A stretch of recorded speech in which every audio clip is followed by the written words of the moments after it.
একটি সিংহ খুব ক্ষুধার্ত হয়ে জঙ্গলে ঘুরে বেড়াচ্ছে, কিন্তু শিকার করার জন্য কোথাও একটি হরিণ পাচ্ছে না।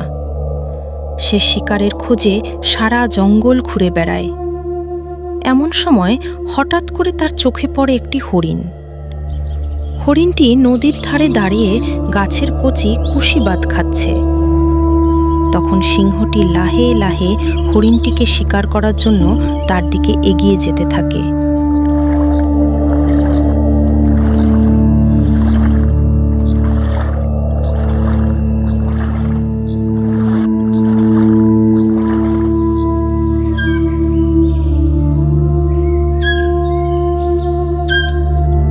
আজকে মনটা কেমন করে ডাকছে, খালি মনে হচ্ছে কিছু একটা ঘটবে, কিন্তু কি?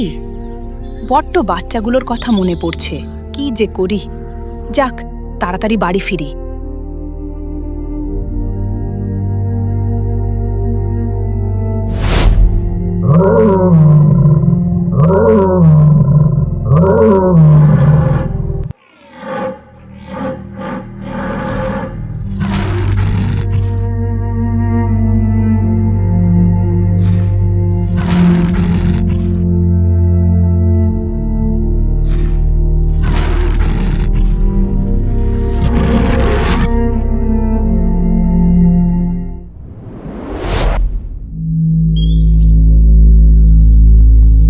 মা কোথায় বাবা?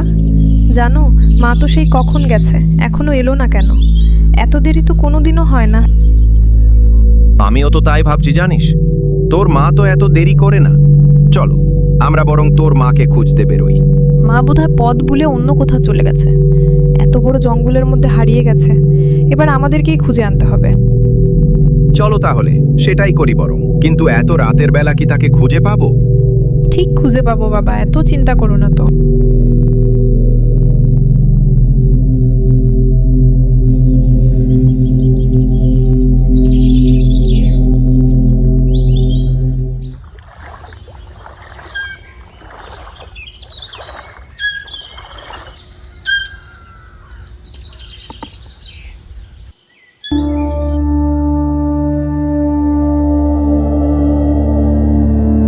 ওরা দুইজনেই হরিণকে খুঁজতে বেরিয়ে পড়ল, কিন্তু তাকে তন্ন তন্ন করে খুঁজেও যখন কোথাও পেল না, তখন হরিণের স্বামী কান্নায় ভেঙে পড়ল।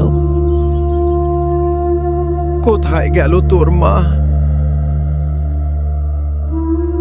বাবা, এভাবে কেঁদো না, ভগবানের উপর বিশ্বাস রাখো, আমরা ঠিক মাকে খুঁজে পাবো।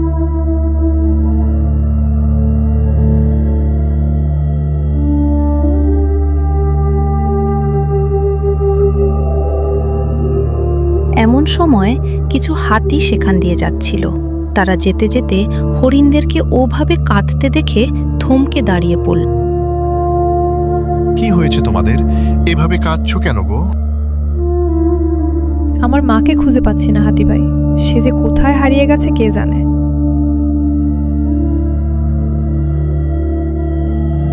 এই এত বড় জঙ্গলের মধ্যে সে কোথায় হারিয়ে গেছে, কিভাবেই বা বুঝবে? কিন্তু তাকে তো খুঁজে বের করতেই হবে। আমি যে কারো চোখে জল দেখতে পারি না গো, তোমরা তোমাদের চোখ মোছো। আমি মনে হয় তাকে দেখেছি, বুঝলে? মনে হচ্ছে সে সিংহের পেটে গেছে। সে কি? এ কি সর্বনেশে কথা বললে গো? আমি তখন নদীতে জল খেতে নেমেছিলাম, ঠিক সেই সময় ওই হিংস্র সিংহের গর্জন আমার কানে যায়।